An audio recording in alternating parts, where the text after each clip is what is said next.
This mystery case remained unsolved for 30 years until surprising new twists came to the notice of the investigators. This case was so twisted because of the information and the people involved in it. And decades later, the truth was finally revealed. Born on September 23, 1955 in a small Florida town, Joy Hibbs was the youngest of 9 siblings in a big, loving family.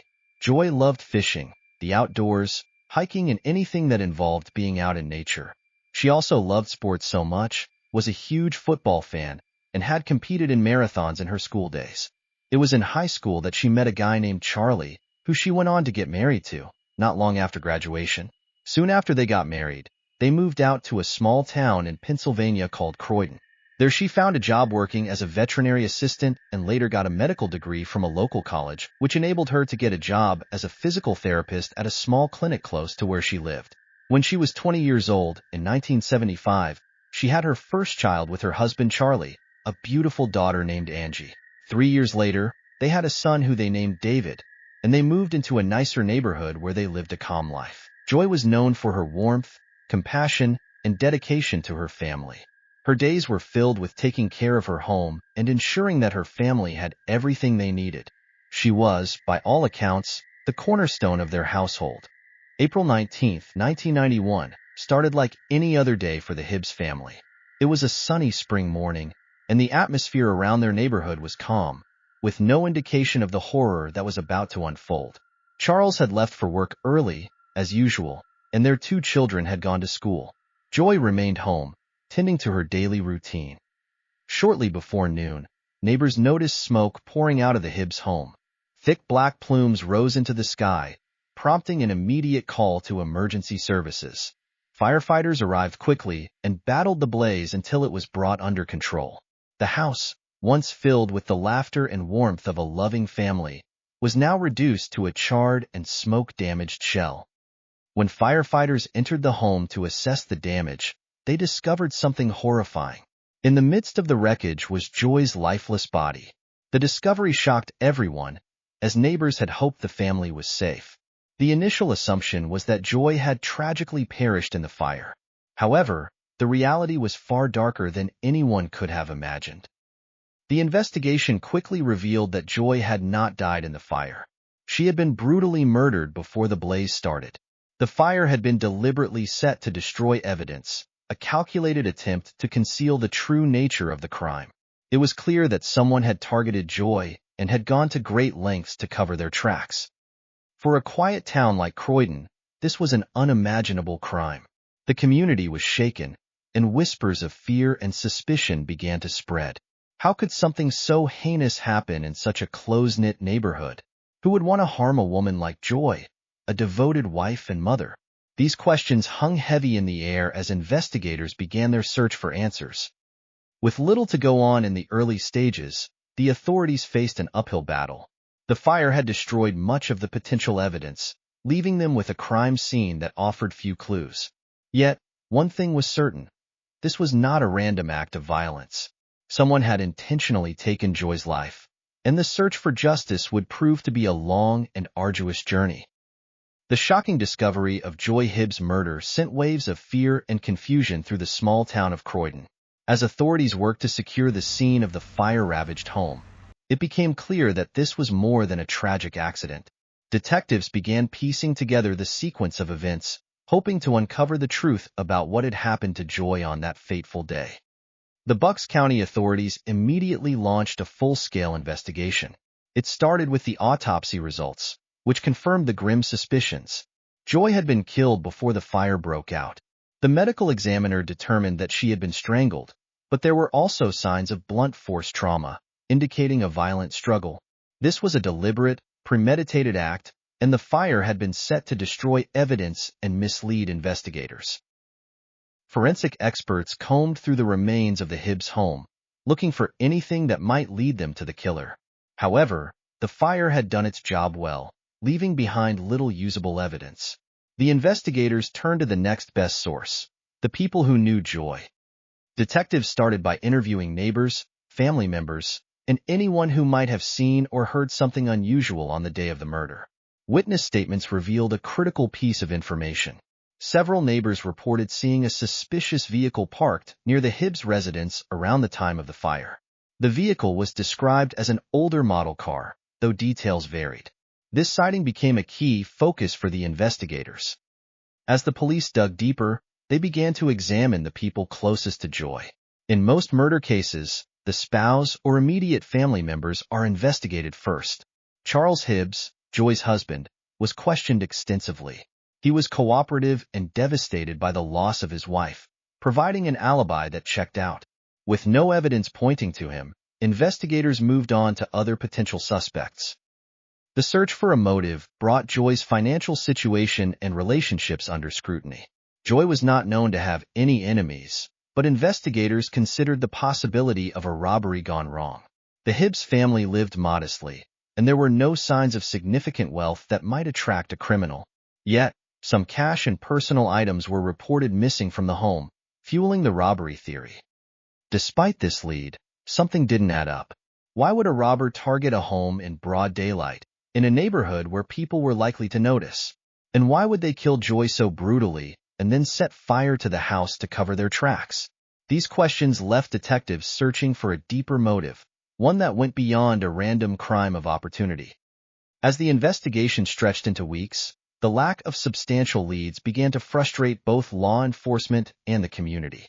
Residents became uneasy, knowing a killer was still out there. Croydon, once a place of comfort and familiarity, now felt shadowed by fear. People locked their doors, watched their neighbors more closely, and wondered if the killer was someone they knew.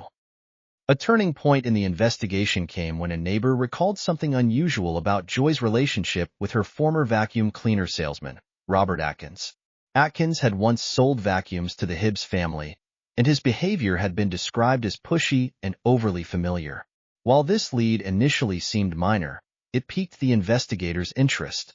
Could there have been something more to his connection with Joy? With little else to go on, police began to look into Atkins more closely. What they discovered raised even more questions. He had a criminal record, including charges for theft and assault, and he had a history of erratic behavior. This information placed him higher on their list of potential suspects, though there was still no concrete evidence tying him to the crime. As detectives dug into Robert Atkins' background, their suspicions began to grow. Atkins wasn't just any former vacuum cleaner salesman. He was someone with a troubling past. His criminal record painted a picture of a man prone to violence and erratic behavior. He had a history of confrontations, including prior arrests for theft and assault, and his temper was well known among those who had interacted with him. Investigators saw enough red flags to warrant a deeper dive into his connection to Joy Hibbs. The first step was to establish where Robert Atkins had been on the day of Joy's murder. Detectives interviewed people who knew him, attempting to piece together his movements. Atkins, however, claimed he had nothing to do with the crime. He insisted he was elsewhere during the time of the murder and fire, offering an alibi that he said would clear his name. Despite his claims of innocence, investigators weren't convinced. Witnesses had described a vehicle parked near the Hibbs home shortly before the fire broke out. The description was vague, but seemed to align with the type of car Atkins was known to drive. Police questioned him about the vehicle, but Atkins denied any involvement and brushed off the allegations. As they delved further, detectives learned more about Atkins' interactions with the Hibbs family. He had visited their home several times to sell vacuums, and his behavior had reportedly made Joy uncomfortable. Neighbors recalled seeing him around the area on multiple occasions, though the exact timeline remained murky. These details painted a troubling picture, but the evidence wasn't strong enough to make an arrest. In the absence of hard evidence, investigators turned to forensic analysis. They hoped that something recovered from the scene of the fire, perhaps a fingerprint, a trace of DNA, or a piece of physical evidence, might link Atkins to the crime. However, the fire had been devastating. Much of the home had been destroyed, and whatever evidence might have been there was either gone or too degraded to be useful. Despite their efforts, the case against Atkins stalled. There was no direct link tying him to the scene of the crime. Police couldn't prove he was in the area that day, and there were no witnesses who could place him at the Hibbs home when the fire started. Without more to go on, investigators had no choice but to let him go. The decision to release Atkins frustrated both law enforcement and the community. Many felt certain he was the killer, but the lack of evidence left police with their hands tied. Meanwhile, Atkins moved on with his life, seemingly unaffected by the cloud of suspicion hanging over him. As time passed, the investigation into Joy Hibbs' murder grew cold. Leads dried up, and the once active case began to fade from the public eye. Forensic science in the early 1990s lacked many of the tools that are commonplace today, and the technology available at the time couldn't provide the answers detectives needed. The community, once gripped by fear and speculation, began to move on. But for the Hibbs family, the pain of losing Joy remained as sharp as ever. Charles Hibbs struggled to rebuild his life without his wife, and Joy's children faced the difficult reality of growing up without their mother. For them, closure seemed like a distant dream.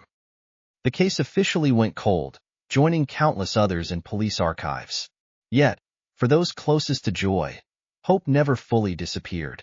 Her family and friends held on to the belief that one day, justice would be served, and her killer would be held accountable. Years turned into decades, and the murder of Joy and Orville Hibbs remained a cold case. As time passed, advancements in forensic technology provided new tools for solving crimes once thought unsolvable. By the early 2000s, DNA analysis had become a game-changer in criminal investigations. Cold case units across the country began reopening files, re-examining evidence, and solving cases that had gone cold for years. Joy's case, however, remained dormant, largely because the fire had destroyed so much of the physical evidence. But while the case files sat in storage, Joy's family never stopped pushing for justice. Charles Hibbs, her husband, made it his mission to keep her memory alive and continued reaching out to law enforcement for updates. Over the years, Joy's children, now grown, also advocated for their mother, refusing to let her story fade away. Then, in the early 2020s, a fresh set of eyes brought new energy to the investigation. A dedicated detective in the Pennsylvania State Police Cold Case Unit decided to revisit Joy's case. This detective reviewed the original case files, interviews, and evidence, looking for anything that might have been missed. The detective's goal was clear: to bring closure to a family that had waited far too long. One of the key steps in the renewed investigation was re-examining witness statements from the original case. Some witnesses had provided valuable information in the 1990s, but not all leads had been thoroughly pursued. Among the most significant were reports of a suspicious individual seen near the Hibbs home on the day of the fire.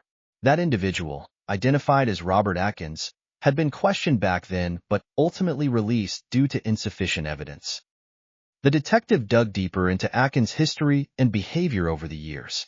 By now, decades had passed, and people who had once been reluctant to talk were more willing to share details. Investigators began reaching out to individuals who had known Atkins at the time of the murder.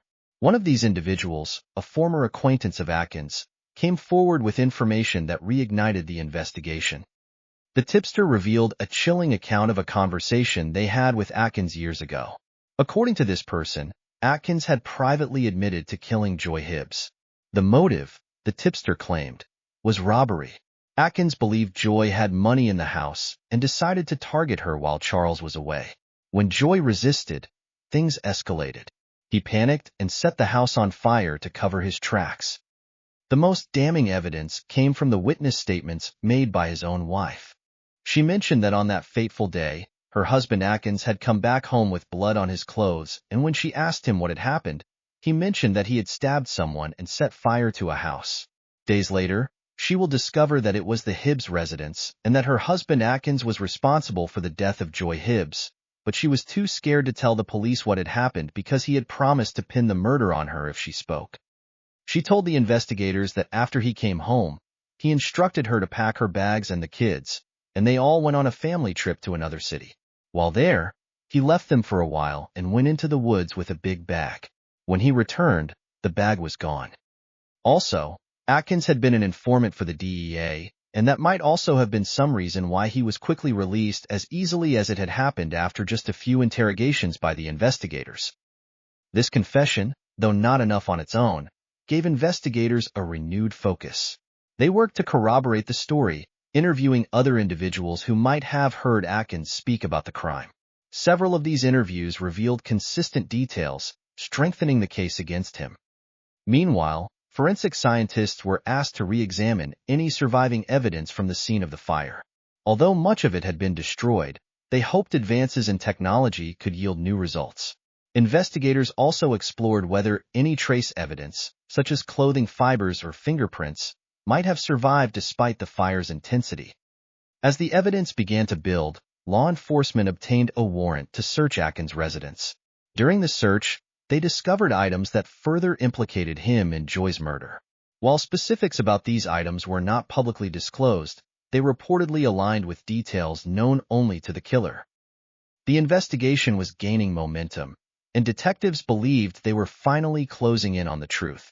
After 31 years, they were closer than ever to holding someone accountable for Joy's death. However, they knew they had to build an airtight case, one that could stand up to scrutiny in court. The new evidence and witness statements placed Atkins back at the center of the investigation, but there were still questions about how to proceed. Would Atkins confess under pressure? Could the case be strong enough to secure a conviction after so many years? The renewed investigation was a race against time. Memories fade, witnesses move on, and evidence deteriorates. But for the Hibbs family, this was their moment, a chance to see justice after decades of heartbreak. In 2022, after decades of uncertainty, law enforcement felt they had enough to take action against Robert Atkins.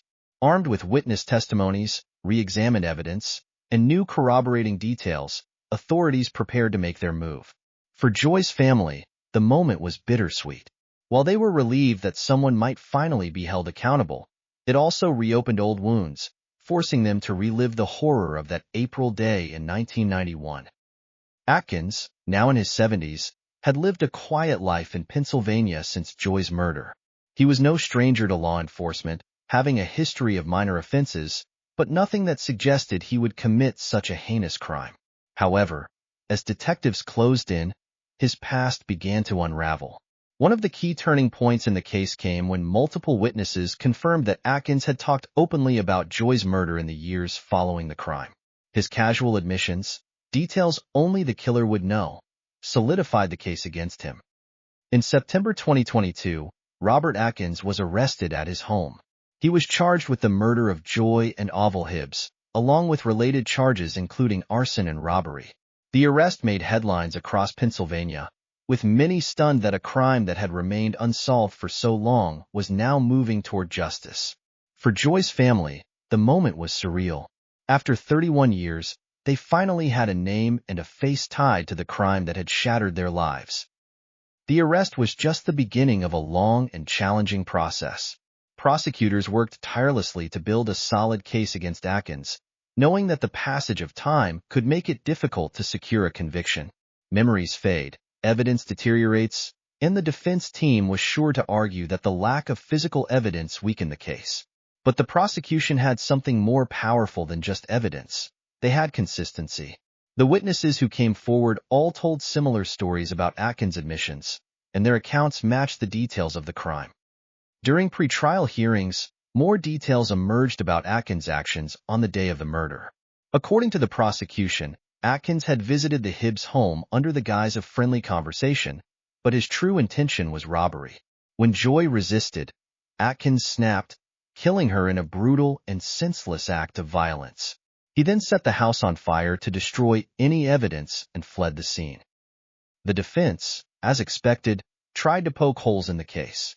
They argued that the witnesses' memories could not be trusted after so many years and suggested that the lack of physical evidence left too much room for doubt. They also questioned the reliability of the investigation itself, pointing out that the case had been cold for decades before being reopened. But prosecutors countered with the strength of their witnesses and the overwhelming consistency of their accounts. As the trial loomed, Joy's family prepared themselves for what would undoubtedly be an emotional experience. They would have to sit in court and listen to the details of her murder all over again, reliving the pain they had endured for so many years. Despite this, they remained steadfast in their commitment to seeking justice. The trial was shaping up to be a pivotal moment, not just for Joy's family, but for everyone who had followed the case over the years. The question now was whether the evidence and witness testimonies would be enough to convince a jury beyond a reasonable doubt. The trial of Robert Atkins began in early 2023, a culmination of decades of grief, persistence, and the unwavering determination of Joy's family and investigators. For many, the courtroom represented a chance to finally confront the man accused of tearing apart a family and evading justice for 31 years. The tension in the room was palpable, with Joy's loved ones filling the seats, hoping to hear the truth acknowledged at long last. The prosecution presented a compelling case built on witness testimonies, new corroborative statements, and the pattern of behavior that tied Atkins to the crime. They argued that Atkins had taken advantage of Joy's trusting nature to gain entry to her home.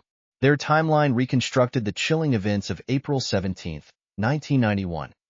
Atkins had intended to rob the Hibbs family, but when Joy resisted, he panicked and resorted to violence, killing her in cold blood. Then, in an attempt to cover his tracks, he set the house ablaze, risking the lives of her children and anyone nearby. Witnesses who had come forward over the years played a crucial role in the trial. One after another, they described how Atkins had casually admitted to the crime in private conversations. These confessions, made to friends and acquaintances, painted a picture of a man who felt confident he would never be caught. The consistency of their accounts left little doubt that Atkins knew details of the murder only the killer could know. The defense, however, mounted a vigorous effort to undermine the prosecution's case. They questioned the reliability of the witnesses, pointing out that decades had passed since the murder. Memories fade, they argued, and people's recollections can become distorted over time. They also pointed to the lack of direct physical evidence tying Atkins to the scene, emphasizing that the fire had destroyed much of the evidence investigators might have used. Despite the defense's efforts, the emotional impact of the witnesses' testimonies resonated deeply. Joy's children, now grown, took the stand to recount the day they lost their mother and the pain they had carried for so long. Their words brought many in the courtroom to tears, underscoring the devastating ripple effects of Atkins' alleged actions. As the trial entered its final phase, both sides presented their closing arguments. The prosecution reminded the jury of the overwhelming consistency in the witnesses' statements and the chilling details Atkins had shared with them. They urged the jury to consider the courage it took for these individuals to come forward after so many years, and to weigh that courage against Atkins' calculated efforts to hide the truth. The defense, meanwhile, doubled down on the absence of physical evidence, asking the jury to consider whether reasonable doubt existed. When the jury finally retired to deliberate, Joy's family braced themselves for what felt like the longest hours of their lives. After 2 days of deliberation, the verdict was announced. Robert Atkins was found guilty of first-degree murder, arson, and related charges. The courtroom erupted in a mixture of relief and emotion as Joy's family embraced, finally feeling a sense of justice for the woman they had lost. Atkins showed little reaction as the verdict was read. He was sentenced to life in prison without the possibility of parole, ensuring that he would spend the remainder of his days behind bars. For Joy's family, the sentence brought a measure of closure, but it could never erase the pain of her loss. They expressed gratitude to the investigators, prosecutors, and witnesses who had fought tirelessly to bring the case to its conclusion. The resolution of the case served as a powerful reminder that justice, though delayed, can still be achieved. It was a testament to the perseverance of those who refused to let Joy's story be forgotten, and a beacon of hope for families still waiting for answers in their own cold cases. As the courtroom emptied and Joy's family walked out into the sunlight, they carried with them the bittersweet reality of the day. They had finally found justice for Joy, but their lives would forever bear the scars of her tragic death. Her memory, however, would live on, not as a victim, but as a cherished mother, wife, and friend who would never be forgotten. Hit the subscribe button and turn on notifications to be notified as we add new videos daily. See you in the next video. Thanks for watching.